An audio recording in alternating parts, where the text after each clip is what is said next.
العلي العظيم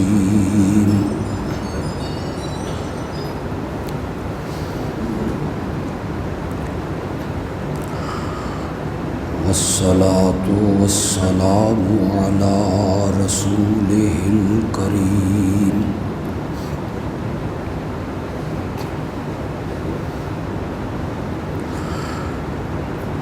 وعلى آله وأصحابه أجمعين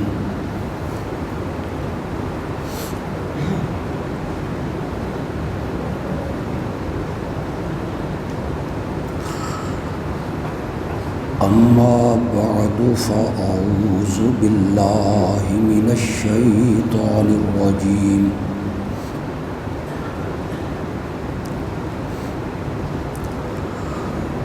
بسم الله الرحمن الرحيم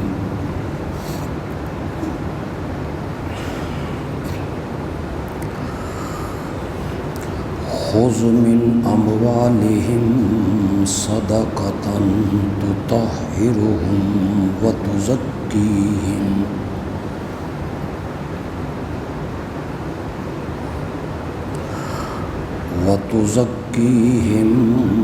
بها وصل عليهم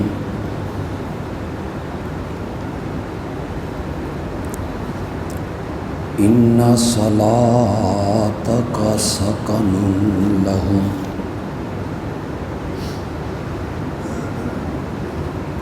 والله سميع عليم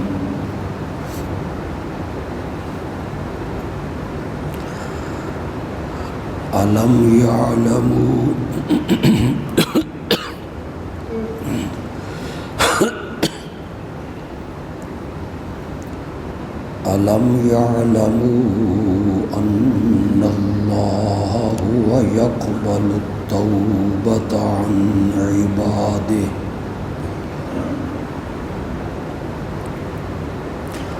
عن عباده ويأخذ الصدقات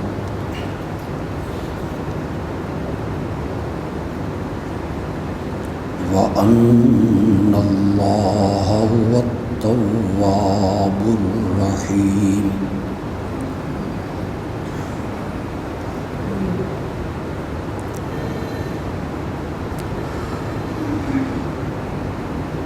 آپ معافی مانگنے والے ان صحابہ کے مالوں سے صدقہ وصول کر لیں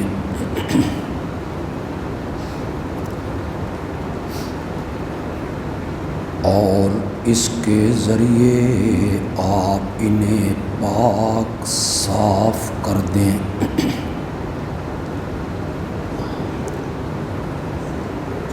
اور ان کے لیے آپ دعا بھی کریں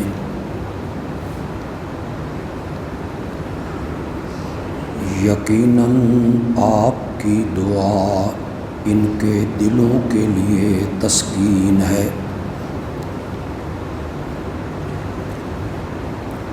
اور اللہ سننے والا جاننے والا ہے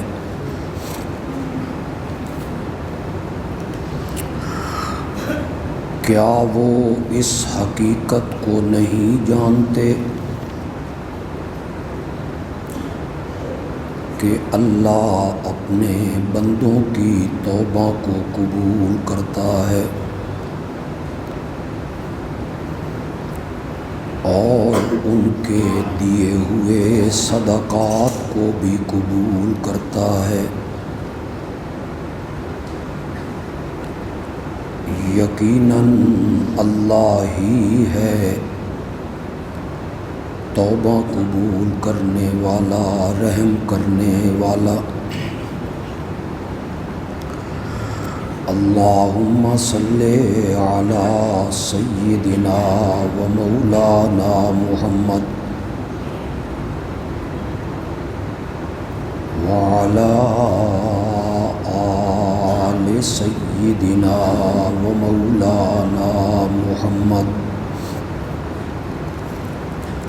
وبارك وسلم ثم صل عليه.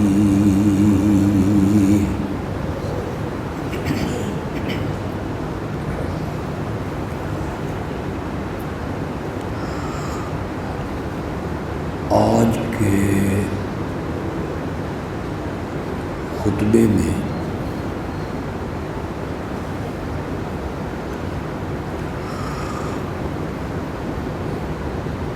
ان دعاؤں کا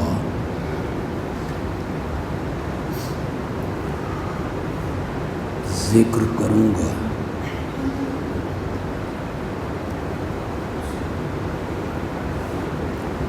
جو دعائیں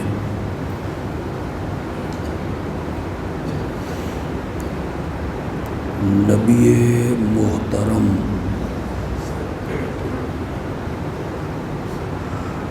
صلی اللہ علیہ وسلم نے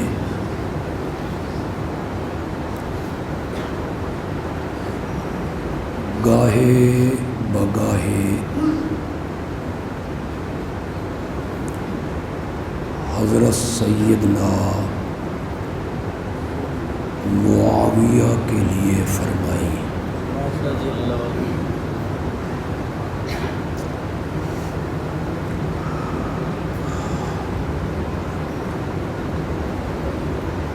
اس سے پہلے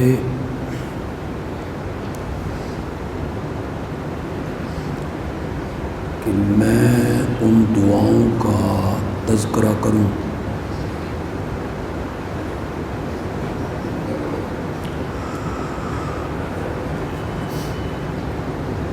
یہ بتلانا چاہوں گا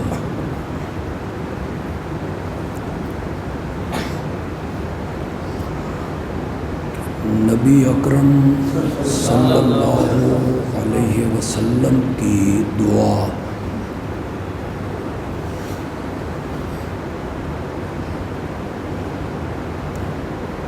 کوئی معمولی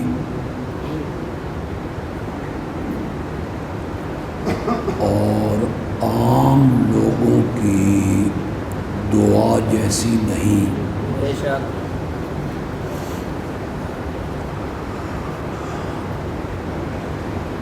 امت میں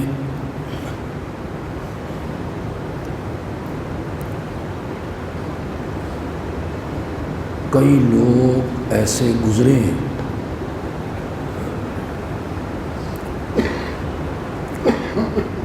اور یقیناً اب بھی ہوں گے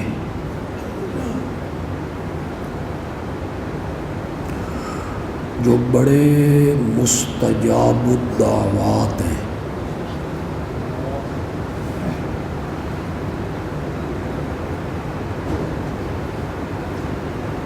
ان کی مانگی ہوئی دعائیں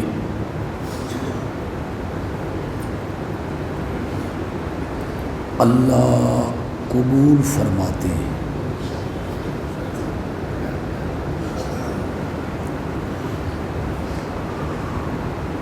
قبولیت دعا کے لیے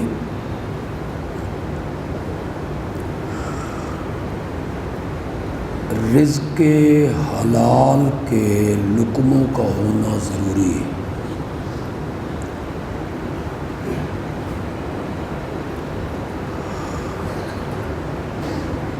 جس بدن میں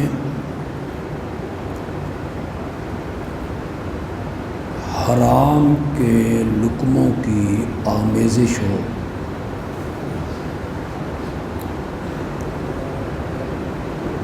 ایسے لوگوں کی دعائیں اللہ قبول نہیں کرتا.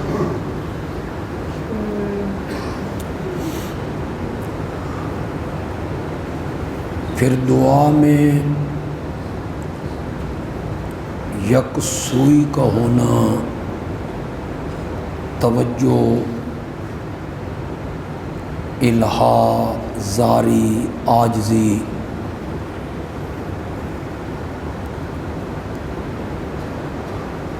اس کا ہونا بھی لازمی شرط ہے۔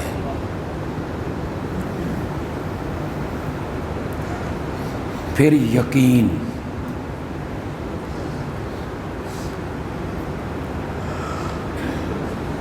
یہ جو قبولیت دعا کی شرطیں ہیں،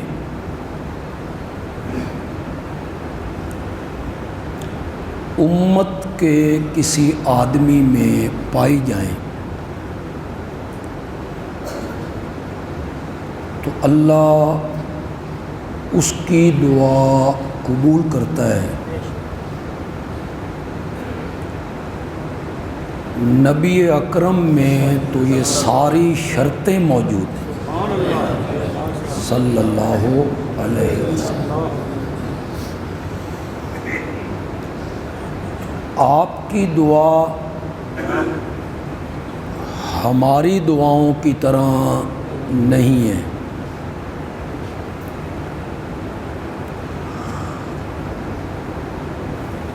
بعض اوقات جب آپ دعا مانگتے تو اپنے دونوں ہاتھ فضا میں اس حد تک اٹھا دیا کرتے تھے کہ آپ کے بغلوں کی سفیدی لوگوں کو نظر آنے لگتی۔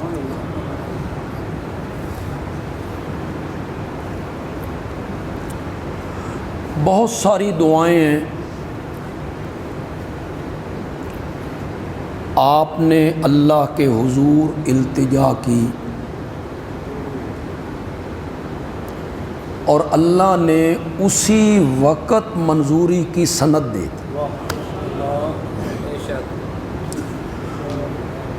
میں اس کی تفصیل میں چلا جاؤں تو یہ ایک مستقل موضوع ہے۔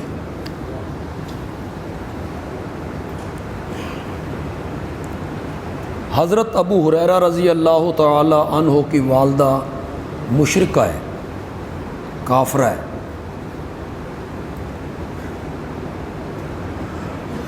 انہیں زج کرتی ہے، مارتی ہے،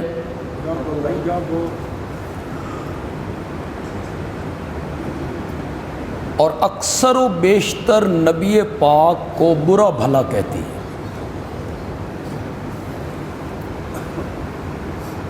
یہ نبی پاک کو گالی نکالنا، برا بھلا کہنا، یہ حضرت ابو ہریرہ کے لیے ناقابل برداشت ہے،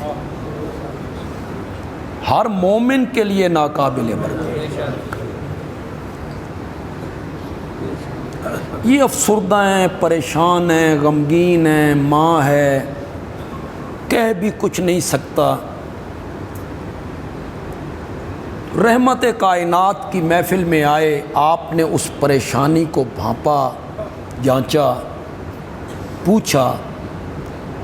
انہوں نے ساری صورتحال بیان کی اور پھر کہا یا رسول اللہ آپ میری ماں کی ہدایت کی دعا کر دیں۔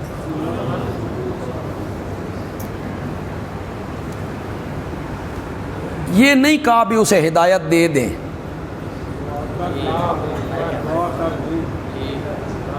کہ یہ حضرت ابو ہریرہ بھی جانتے تھے کہ ہدایت کا دینا نہ دینا یہ آپ کے اختیار میں نہیں۔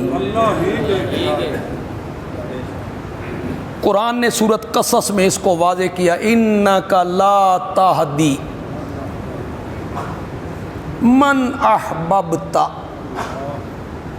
جس کو آپ محبوب رکھتے ہیں اسے آپ ہدایت نہیں دے سکتے، وَلَٰكِنَّ اللَّهَ يَهْدِي مَن يَشَاءُ، جس کو چاہتا ہے اللہ ہدایت دے۔ آگے جب آیت کو ختم کیا فرمایا وَهُوَ أَعْلَمُ بِالْمُهْتَدِينَ، ہدایت پہ کس نے آنا ہے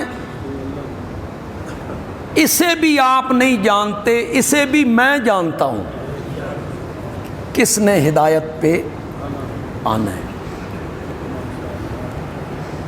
اگر کوئی آدمی آپ کو قرآن کی کوئی آیت دکھائے جس میں اس کا ترجمہ ہو کہ آپ ہدایت دیتے ہیں، تو اس کا معنی یہ ہوگا کہ آپ ہدایت والے رستے کی رہنمائی کرتے ہیں، اس کا یہ معنی۔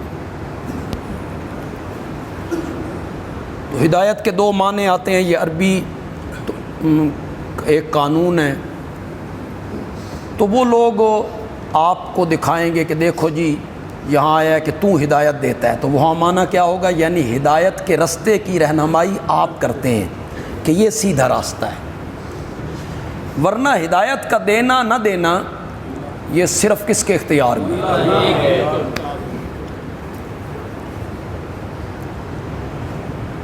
آپ نے حضرت ابو ہریرہ کی التجا پہ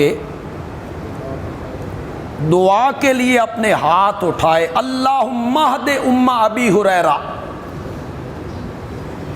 مولا ابو ہریرہ کی ماں کو ہدایت دے دے۔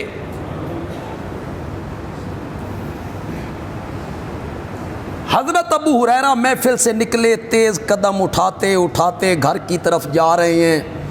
یہ صوفی منش آدمی ہیں، یہ کبھی تیز چلتا نہیں ہے، آج بھاگنے کی حد تک جا رہا ہے۔ تو کسی نے دامن پکڑ کے پوچھا، ابو ہریرہ خیر تو ہے، بڑے جلدی میں ہو؟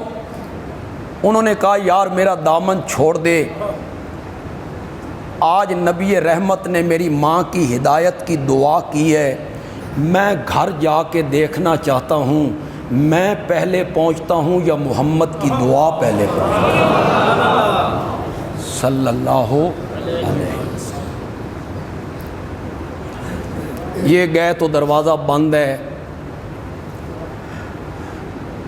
اندر سے پیار بھری آواز آئی، ابو ہریرہ بیٹا تھوڑی دیر انتظار کرو، میں غسل کر رہی ہوں۔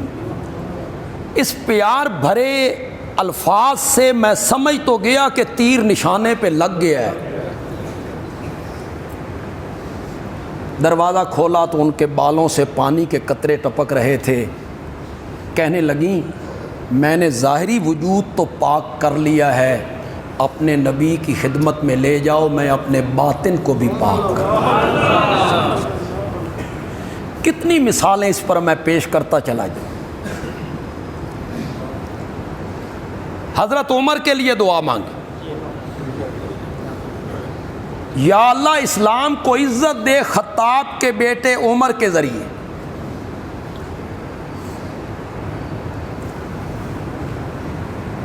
اور دعا اس طرح عرش کا سینہ چیر کے رب کے پاس پہنچی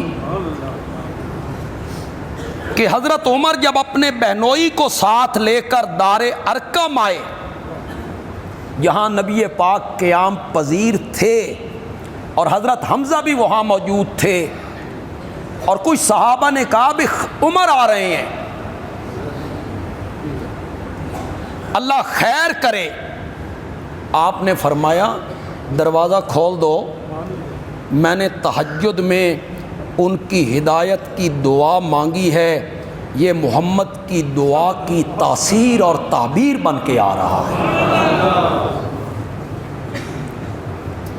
تو میرے نبی کی جو دعا ہے یہ کوئی معمولی شے کہ آپ اسے معمولی شے سمجھیں کہ ہاں مانگی ہوگی دعا۔ یہ پہلی حدیث جو میں پڑھ رہا ہوں یہ ترمذی سے پڑھ رہا ہوں۔ یہ اہل سنت کی سیاہ ستہ جو 6 حدیث کی کتابیں ہیں جنہیں سیاہ کہتے ہیں یعنی صحیح سے، ان میں یہ ایک کتاب ہے ترمذی، اس میں میرے آقا کی پہلی دعا کا تذکرہ ہوا، اللہم اجعلہ ہادیا ومہدیا وہد بہ، میرے اللہ معاویہ کو ہادی بھی بنا۔ ہادی کسے کہتے ہیں؟ شاباش شاباش۔ معاویہ کو ہادی بھی بنا، مہدی ہدایت یافتہ بھی بنا، خود بھی ہدایت یافتہ ہو، لوگوں کو بھی صحیح رستے کی رہنمائی کرنے والا ہو، وہد بھی اور معاویہ کے ذریعے اور لوگوں کو بھی ہدایت عطا فرما۔ یہ میرے آقا کی دعا ہے۔ کس کے حق میں؟ جن کی غلطیاں گنواتے رہتے ہو، جن کے قصور گنواتے رہتے ہو، جن پہ تبرہ کرتے رہتے ہو، جن پہ تنقید کرتے رہتے ہو، جن کی تنقیص کرتے رہتے ہو، جسے میرے نبی نے ہادی کہا تم اسے ظالم کہتے ہو، جسے میرے نبی نے مہدی کہا تم اسے خاطی کہتے ہو، جسے میرے نبی نے وعد بھی اس کے ذریعے لوگوں کو ہدایت عطا فرما تم اسے ملوکیت کا بانی، شریعت کو غلط لائن پہ لگانے والا کہتے ہو۔ دراصل تم معاویہ پہ تبرہ نہیں کرتے ہو، محمد عربی کی دعا کو تسلیم نہیں کرتے۔ اگر آپ کی دعا کو تم تسلیم کرتے ہوتے کبھی انہیں خاطی، باغی، انادی تم کبھی نہ کہتے۔ پھر میں بار بار آپ کو سمجھا رہا ہوں، بار بار آپ کو سمجھا رہا ہوں، میں آپ کی ذہن سازی کر رہا ہوں، اور سوشل میڈیا کے ذریعے لاکھوں بندوں تک یہ ہماری آواز پہنچ رہی ہے۔ صحابہ کی عظمتیں سب بیان کر رہے ہیں، لیکن خاندان بنو امیہ اور معاویہ اور ہند اور ابو سفیان کا نام لینا یہ تھوڑا سا مشکل ہے، یہ کام مشکل ہے۔ پروپیگنڈا ہوا ہے، پروپیگنڈا، اتنا پروپیگنڈا ہوا کہ ہمارے اہل سنت کے علماء اپنی کتابوں میں ابو سفیان کا نام خالی لکھتے ہیں، ابو سفیان رضی اللہ عنہ لکھنے کی بھی انہیں توفیق نہیں۔ ایسی نفرت بھری گئی تاریخ کی کتابوں میں، مورخین نے، اور ان میں سبائی لوگ تھے، انہوں نے ایسا پروپیگنڈا کیا کہ ذہن میں، دل میں، دماغ میں نفرتیں پیدا ہو گئیں۔ جانتے ہیں آپ، اسلام قبول کرنے کے بعد، فتح مکہ کے دن انہوں نے اسلام قبول کیا، اسلام قبول کرنے کے بعد میرے آقا نے مکے کا فاتح بن کر جو اعلان کیا تھا، جو اللہ کے گھر میں آ جائے کچھ نہیں کہیں گے، جو بدر میں ہمارے مقابلے میں آئے، احد میں ہمارے مقابلے میں آئے، خندق میں ہمارے مقابلے میں آئے، جنہوں نے ہمیں ستایا، تپتے ہوئے کولوں پہ لٹایا، سمیہ کے 2 ٹکڑے کیے، جو اللہ کے گھر کے اندر آ جائے اسے امن ہے۔ اٹھاؤ حدیث کی کتابیں اہل سنت کی، میرے آقا نے کہا من دخل دار ابی سفیان فہو آمن، اور جو ابو سفیان کی گھر کی 4 دیواری کے اندر چلا جائے محمد اس کو بھی امن دے دے۔ تم نے نفرتیں کیوں پھیلائیں؟ جس کے گھر کو میرے نبی نے دار امن قرار دیا، یا کرو انکار اس کا، جرت ہے تو اس کا انکار کرو۔ فتح مکہ کے بعد پہلی لڑائی ہوئی، غزوہ حنین، طائف، جانتے ہو اس غزوہ حنین میں حضرت ابو سفیان میرے نبی کے ساتھ تھے۔ یہ فتح مکہ کے چند دن بعد یہ لڑائی ہوئی ہے، جنگ ہوئی ہے حنین اور طائف کی۔ اس جنگ میں حضرت ابو سفیان میرے نبی کے ساتھ تھے، اور دوران جنگ ان کی ایک آنکھ شہید ہوئی، آنکھ باہر نکل آئی۔ وہ آنکھ کو اپنے ہاتھ پہ اٹھا کے لائے، یا رسول اللہ میری آنکھ شہید ہو گئی ہے۔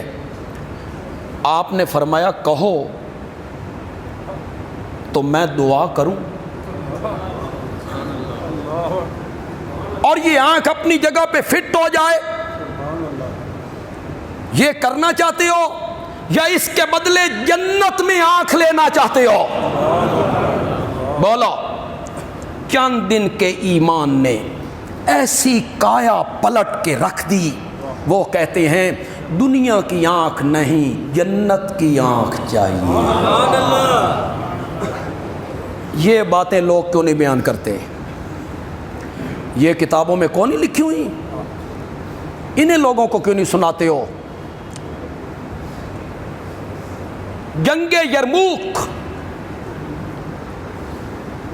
جنگ یرموک میں کون ہے؟ حضرت ابو سفیان، واہ، ان کا بیٹا یزید، جیڑے یزید دا نام آوے تھے وہ نہ سمجھ لیا کرو، اور بھی بڑے یزید ہیں دنیا میں، ایک ہی یزید نہیں ہوا۔ یہ با یزید بستامی کون ہے؟ اس کو با یزید کیوں کہتے ہو؟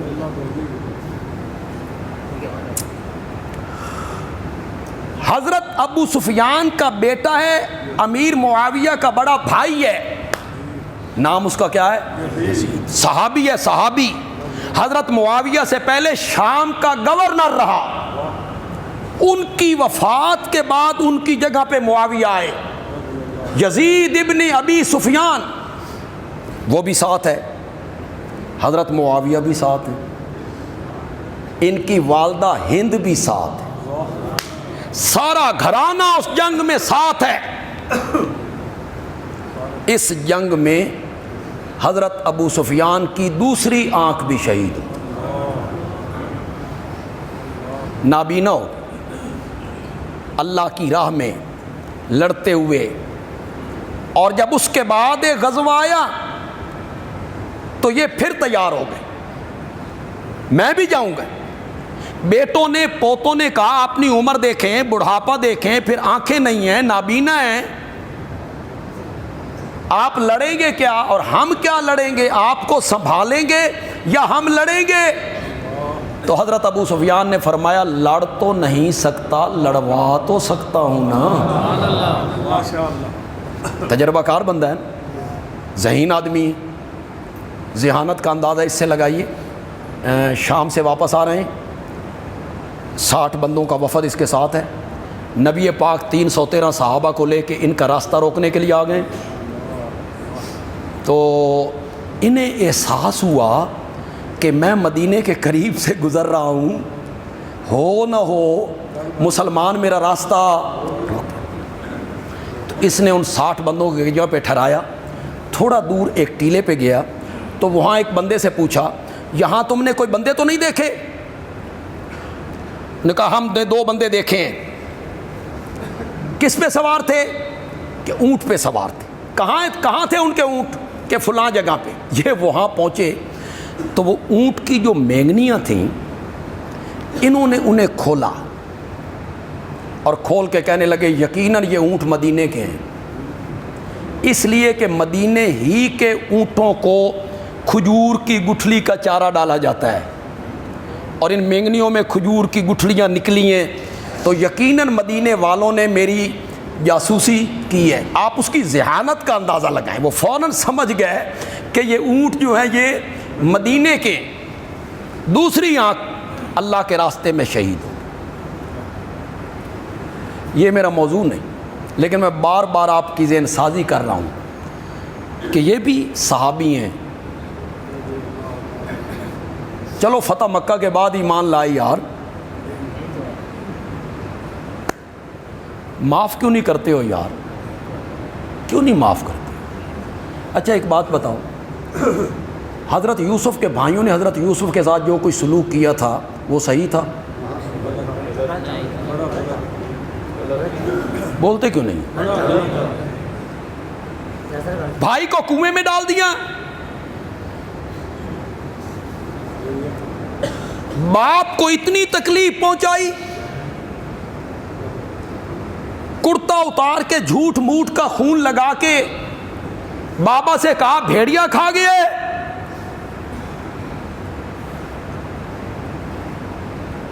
لگاؤ فتویٰ حضرت یوسف کے بھائیوں پر، بولو۔ لگاؤ، بولو کوئی جملہ، وہ پیغمبر زادے ہیں، کوئی جملہ بولو ان کے متعلق، انہوں نے یہ کیا، یہ ظلم کیا، یہ زیادتی کی، بولو، نہیں بولتے ہو صرف اس لیے کہ حضرت یوسف نے بھی معاف کر دیا، یوسف کے رب نے بھی معاف کر دیا، اس لیے ان کی پچھلی باتوں کا ذکر نہیں کرتے ہو، نہیں نہ کرتے ہو، ان کی پچھلی باتوں کا ذکر کیوں کرتے ہو؟ کیا اسلام قبول کرنے نے ان کے پچھلے گناہوں کو نہیں مٹا دیا؟ ان الاسلام یہدم ما کان قبلہ، اسلام کا قبول کرنا پچھلے سارے گناہوں کو کیا کر دیتا ہے؟ ختم کر دیتا ہے۔ تم کیوں یاد رکھے ہوئے ہو؟ جب رب نے معاف کر دیا، میرے آقا نے معاف کر دیا، میرے آقا نے ان کے گھر کو امن کا گھر قرار دیا، اور پھر قرآن نے فیصلہ کیا، چھوڑیے یار ساری باتیں، یہی تو وہ کتاب ہے، ذالک الکتاب، یہ بولتی ہے اور سچ بولتی ہے، اس کا نہ کوئی راوی ہے نہ اس پر کوئی جرح ہے۔ اس کی سورت حدید پڑھو، 27واں پارہ پڑھو، آیت نمبر 10 پڑھو، وہاں اللہ نے یہی کہا، فتح مکہ سے پہلے ایمان قبول کرنے والے، فتح مکہ کے بعد ایمان قبول کرنے والے، یہ دونوں برابر نہیں، پہلوں کا مقام بہت بلند ہے، بہت بلند ہے، جنہوں نے پہلے ایمان قبول کیا ان کا ایمان بہت بلند ہے۔ حضرت ابو سفیان جیسے ہزاروں بندے اکٹھے ہو جائیں، حیدر کرار کا مقابلہ نہیں ہو سکتا۔ اپنی اپنی جگہ پہ رکھو، حضرت علی کا مقام بہت بلند ہے، وہ السابقون الاولون میں، پھر وہ من المہاجرین میں، بچوں میں سب سے پہلے انہوں نے کلمہ پڑھا، پھر ان کی ایک وصف، صفت، خصوصیت، امتیازی خصوصیت یہ ہے کہ ان کی پرورش نبوت کی گود میں ہوئی تھی، کسی اور صحابی کی پرورش نبوت کی گود میں نہیں ہوئی۔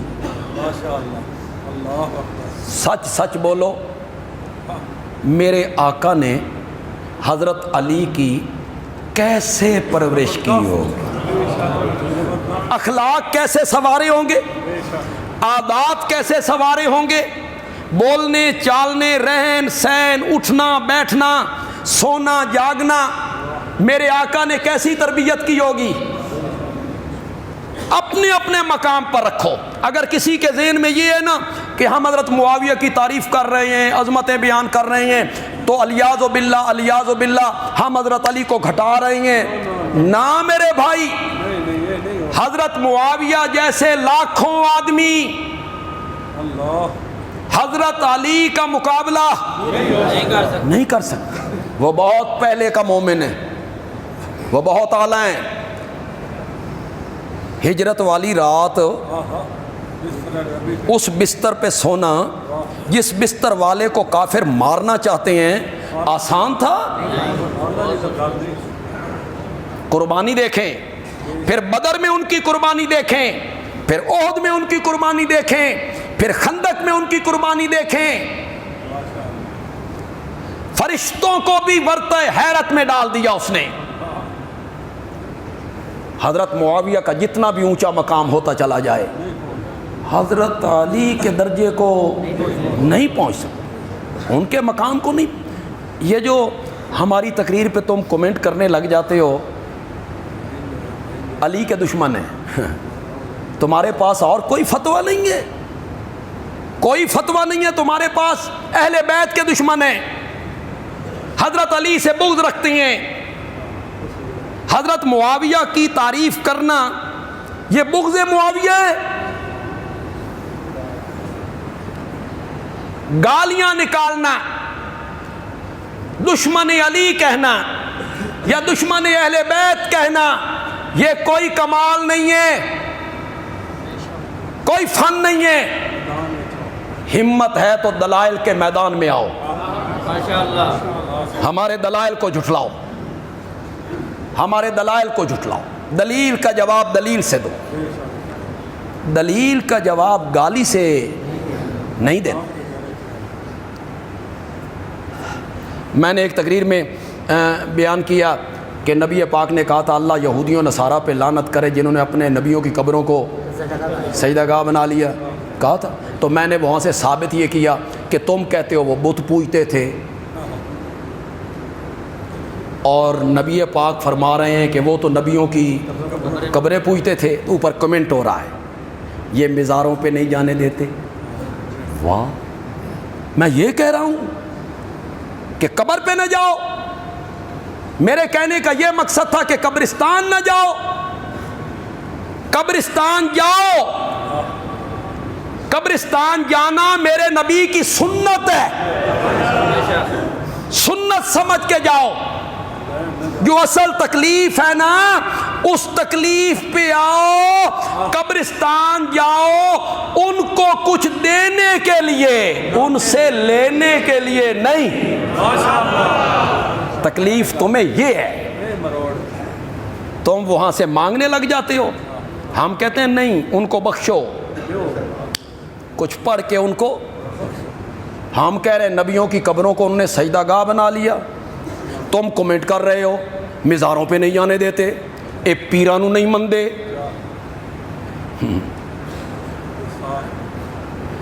کس پیر کو منوانا چاہتے ہیں بھائی آپ؟ منواؤ، منواؤ، کوئی پیر پاکستان میں اس وقت ہے تو ہم سے بھی منواؤ یار،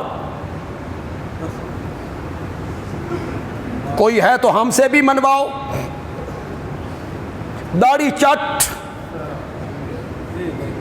مونچھیں رکھی ہوئی ہیں، انہوں پیر منو، چوں بخلوت میر امندہ کار دیگر می کنن، پھر فارسی آ گئی یار، کار شیطان می کنن نامش ولی، اور کوئی سمجھو کو نہیں سمجھو، کار کا کیا معنی ہوتا؟ کار کا کام، کار شیطان می کنن نامش ولی، کام شیطانوں والے، کار شیطانی کنن نامش ولی، گر ولی اینست لعنت بر ولی، اگر ولایت اسی کا نام ہے تو پھر اس ولی پر تو لعنت ہے جو کام کون سے کرتا ہے؟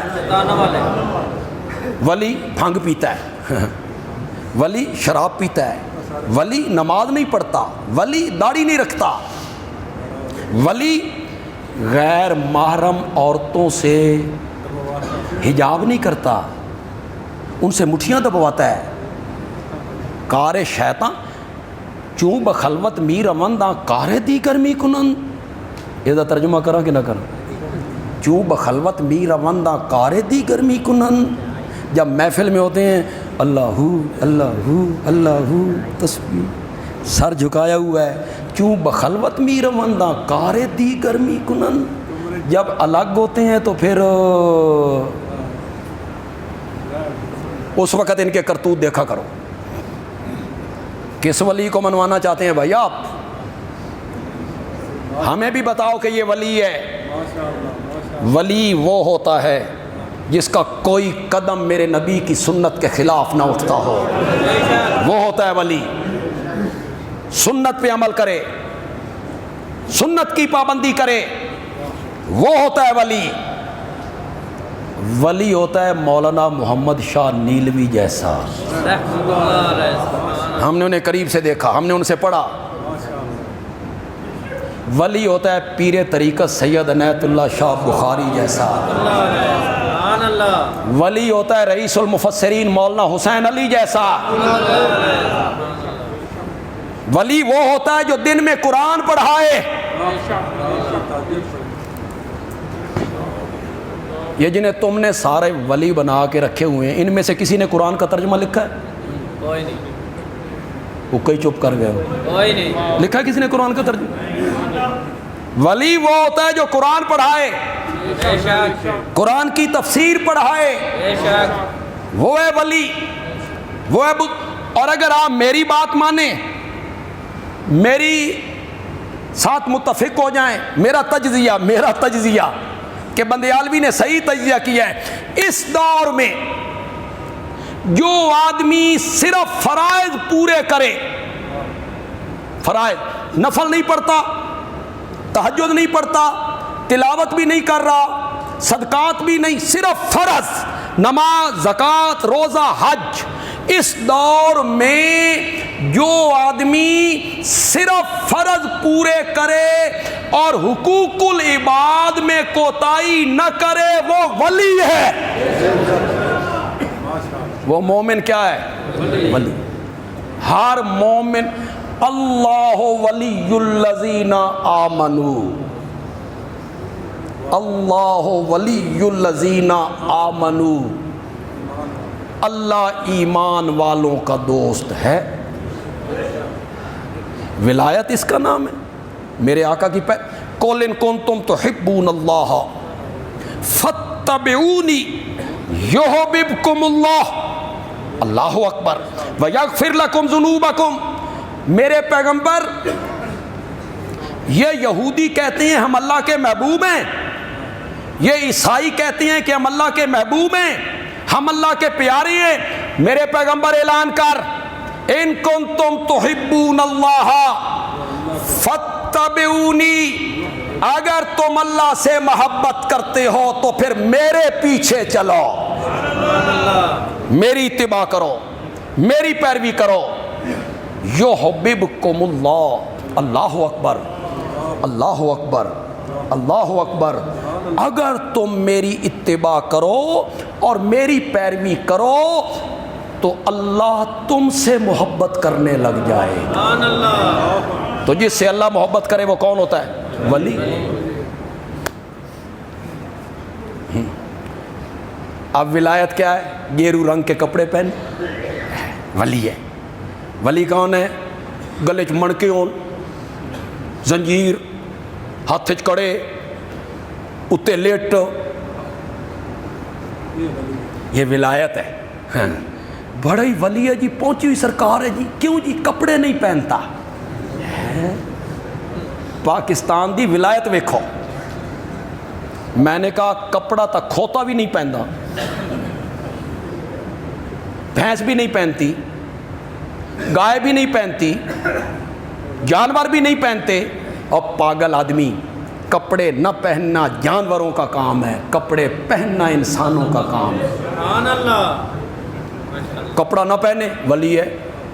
اچھا جی یہ کیوں ولی ہیں؟ یہ بولتے نہیں ہیں، اس کا نام کیا ہے جی؟ چپ شاہ۔ کیا ہے؟ چپ شاہ۔ یہ بولتا نہیں ہے، لوگ پیسے دیتے ہیں، پیسے لے کے جیب میں ڈال لیتا ہے، بولتا نہیں، بولے نہیں، ولی ہے۔ یہ ولایت کا معیار ہے۔ قرآن نے کہا کنتم خیر امۃ اخرجت للناس تأمرون بالمعروف وتنہون عن المنکر، تم بہترین امت ہو اس لیے کہ تم نیکی کا حکم دیتے ہو برائی سے۔ قرآن کہتا ہے نیکی کا حکم دو، بولو۔ میرے آقا نے کہا بلغوا انی ولو آیہ، تمہیں ایک مسئلے کا بھی پتہ چلے بلغو، بیان کرو، اسے آگے۔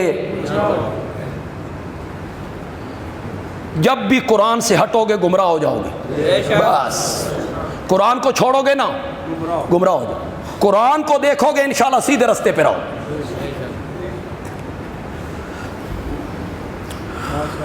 میرے آقا نے دعا مانگی، اللہم اجعلہ ہادیا مہدیا واہد بہ، معاویہ کو ہادی بھی بنا، مہدی بھی بنا، معاویہ کے ذریعے لوگوں کو ہدایت بھی عطا ہو۔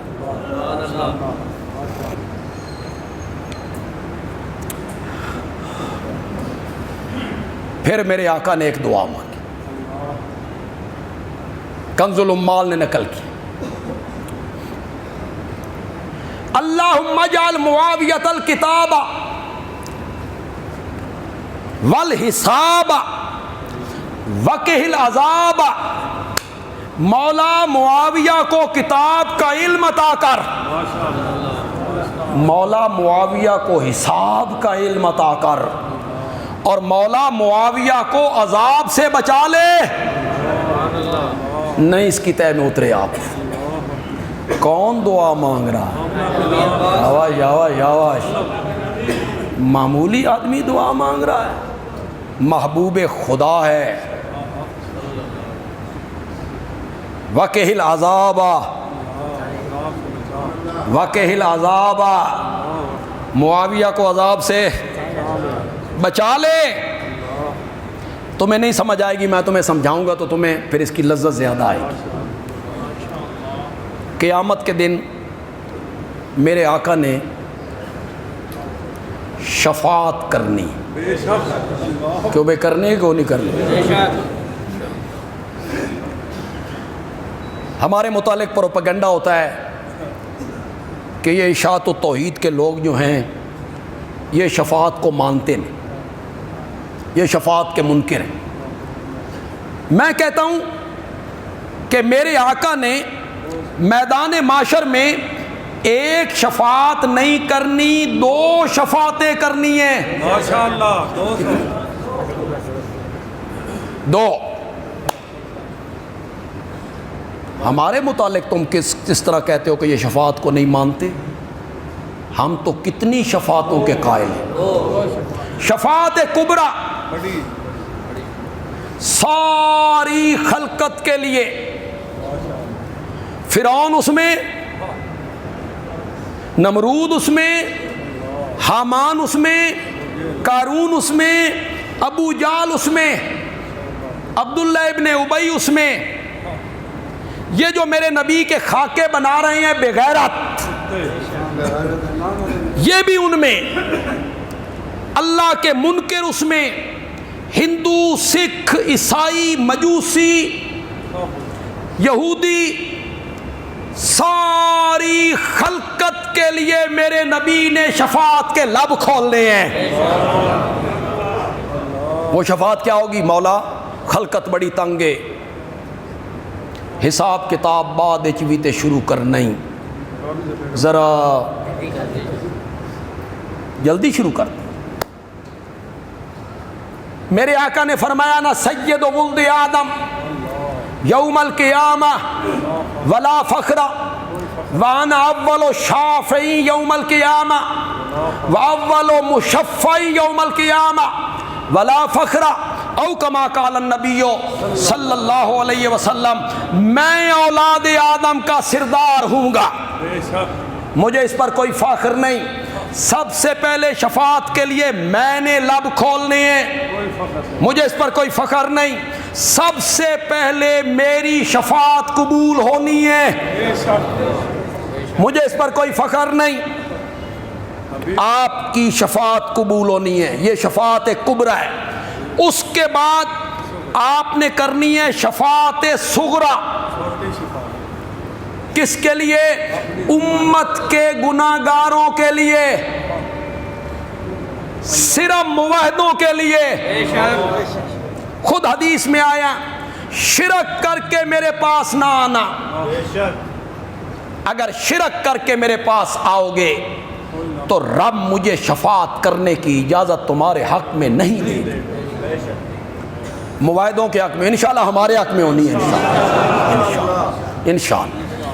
مشرک کے حق میں تو اجازت ہی نہیں۔ لا یتکلمون الا من اذن له الرحمن وقال، وہاں ثوابہ کا یہی معنی ہے، جس نے شفاعت کرنی ہے وہ ٹھیک ٹھاک بولے گا، یعنی موحد کے حق میں کرے گا، مشرک کے حق میں شفاعت نہیں کرے گا۔ تو وہ جو میرے آقا نے شفاعت کرنی ہے آپ کے حق میں، میرے حق میں، گناہ گاروں کے حق میں، وہ کیا کہنا ہے؟ کیا کہیں گے آقا؟ کیا شفاعت کریں گے؟ شفاعت دعا ہے۔ شفاعت کیا ہے؟ دعا۔ کیا کہیں گے؟ یا اللہ یہ جو عطا اللہ ہے نا، یا اللہ اس کو معاف کر دے، یہ جو حاجی فضل کریم ہے نا، پتہ نہیں اس نے حاجی آکھنا کہ نہیں آکھنا، اس کو معاف کر دے، یہ شفاعت، یہ شفاعت، میرے نبی شفاعت کر رہے ہیں۔ مولا میرے سمتی کو، یہ گناہ گار ہے مواعد، اس نے گناہ کیے، مولا اسے عذاب سے بچا لے، مولا اسے جہنم سے بچا لے، مولا اسے معاف کر دے۔ اے لوگو، ساری کائنات کے لیے میرا نبی قیامت کے دن شفاعت کرے گا، اسے عذاب سے بچا لے، اسے عذاب سے بچا لے۔ معاویہ تیرے نصیبے کا کیا کہنا، میرے آقا نے دنیا میں تیرے لیے شفاعت کر دی تھی۔ میرے اللہ معاویہ کو کتاب کا علم دے، اسے حساب کا علم دے۔ وَقِهِ الْعَذَابَ، مولا معاویہ کو عذاب سے بچا لے۔ میرے آقا کی دعا ہے، میرے آقا کی دعا ہے۔ میں نے پیچھے ذکر کیا پیروں کا، ولیوں کا، بزرگوں کا، تو وہ جو لوگ کمزور عقیدے کے ہوتے ہیں، پیر پرست ہوتے ہیں، وہ سمجھتے ہیں میں سب کچھ پیروں دی چھوچے، باقی شے کوئی نہیں، تو وہ کہتے ہیں بزرگاں دی جڑی دعا ہے نا، اے عرش دا سینہ چیر کے رکھ دیندی ہے۔ بزرگ کی دعا ہے نا، میرے ولی نے دعا کی، میرے پیر نے دعا کی، میرے مرشد نے دعا کی، پھولا نہیں سماتا، میرے مرشد نے دعا کر دی ہے، اور مرشد کی دعا عرش کا سینہ چیر دیتی ہے۔ تیرا مرشد دعا کرے تو وہ عرش کا سینہ چیر دیتی ہے، اور یہاں کائنات کا مرشد دعا کر رہا ہے، کس کے حق میں؟ ان پر تو تبرہ کرنے لگ جاتا ہے، ان کا تو نام توہین آمیز لہجے میں لینے لگ جاتا ہے، تو ان کو کبھی خاطی، کبھی باغی، کبھی ظالم، کبھی کنبہ پرور، جو تیرے منہ میں آتا ہے تو کہتا رہتا ہے کہ تیرے کہنے سے کیا ہوتا ہے۔ آمنہ کے لال نے اس کے لیے دعا کر دی ہے، مولا معاویہ کو عذاب سے بچا لے۔ یہ مضمون جو ہے، یہ میں ایک دو جمعہ اور بھی اس پر روشنی ڈالوں گا۔ میں نے پچھلے 4 جمعے سے حضرت معاویہ ہی کی سیرت کو بیان کی، اور حق تو ادا نہیں ہو سکتا، لیکن اللہ اسے قبول کر لے، اللہ اسے قبول کر لے۔ اپنا حصہ ڈالنا ہوتا ہے، اپنے علم کے مطابق بندہ حصہ ڈالتا رہتا ہے۔ آپ نے وضو خانے میں لگے ہوئے ہمارے اشتہار اگر دیکھے ہیں، نہیں دیکھے تو پلٹتے ہوئے ضرور دیکھیے گا۔ عشرہ ختم نبوت آج سے شروع ہو رہا ہے، 10 دن تک یہ پروگرام رہیں گے۔ مختلف مساجد میں ہمارے درس قرآن ہوں گے، جس میں مختلف حلقہ جات میں 8 درس میں نے دینے، وہ مرکزی درس کہلائیں گے، ان کا اشتہار الگ سے لگا ہوا ہے۔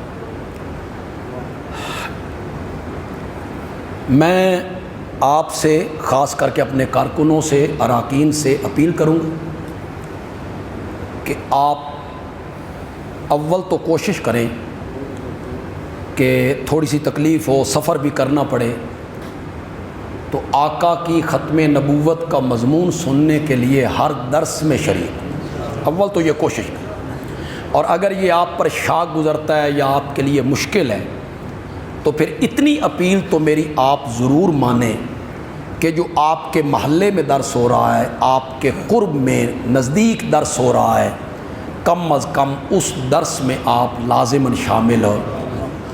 ختم نبوت کے لیے اپنا حصہ ڈالیں جی، یہ بڑا نازک و مسئلہ ہے، اور ہمارے ملک میں کوششیں ہو رہی ہیں کہ وہ جو آئین پاکستان میں غیر مسلم اقلیت قرار دیا گیا تھا، اس میں کچھ نرمی ہو جائے۔ مرزائی پوری تگ و دو میں ہیں، آج کل ان کو بڑی آزادی بھی ہے، اللہ ہمارے ملک پہ رحم فرمائے۔